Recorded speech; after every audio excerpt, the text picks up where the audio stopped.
Presentato nell'ormai lontano dicembre 2006 sotto l'amministrazione Russello, si conclude ora con l'amministrazione Alba il Project Financing, un progetto relativo alla costruzione di loculi e cappelle all'interno del cimitero di piana traversa di via Capitano Callè a Favara. Questa mattina all'interno degli uffici del cimitero il primo cittadino Anna Alba, l'assessore comunale Amodeo Nicotra e l'architetto progettista Antonio Vetro hanno tenuto una conferenza stampa nella quale hanno illustrato il progetto definitivo dell'impresa Matina per le diverse tipologie di edicole familiari che verranno proposte alla cittadinanza. Ci saranno 3 diversi tipi di struttura a elevazione verticale.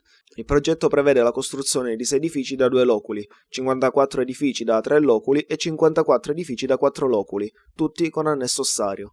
La costruzione di gran parte di questi è prevista lungo le mura di cinta del cimitero. Le cappelle acquistabili saranno invece 16, a 5 posti più 5 ossari l'una e saranno disponibili in 2 diverse categorie, ad angolo oppure intercluse. Il pagamento delle strutture verrà rateizzato in 3 tranche. Il primo 40% del costo verrà pagato alla firma del contratto, il secondo 40% all'inizio dei lavori, mentre l'ultimo 20% una volta ultimati gli stessi. Oltre il costo della struttura, l'acquirente dovrà pagare al comune anche il valore del suolo pubblico.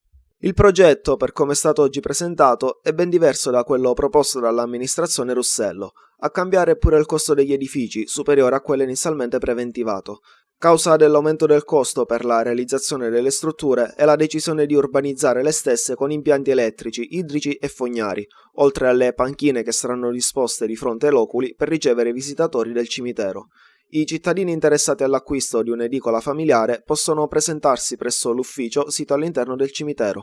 Finalmente riusciremo a realizzare appunto nell'area perimetrale questa corposa realizzazione di loculi familiari. Avremo la possibilità di dare un aspetto anche diverso al cimitero, perché viene considerato vero da tutti i concittadini come un luogo sacro che deve essere rispettato come tale. Avremo la possibilità per la prima volta che il comune riceva addirittura un introito da questo project financing, perché si pagheranno gli oneri di urbanizzazione che quindi incasserà il comune.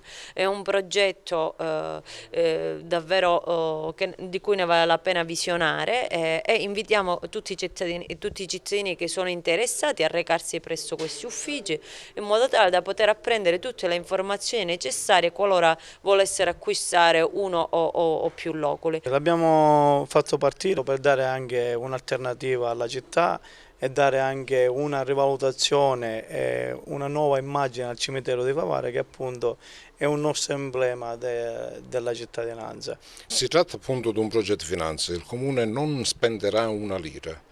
Il tutto è a carico dell'impresa Matina, che si è fatto promotore di questa iniziativa e quindi, sfruttando proprio i muri perimetrali, ha creato e andrà a realizzare, visto che ha progettato, delle edicole familiari che consentono ai cittadini di poter riunire con tipologie diverse, che parte da 2 più ossario, 3 più ossario, 4 più ossario, che verranno tutte quante urbanizzate. Finalmente questa parte verrà urbanizzata per come si deve.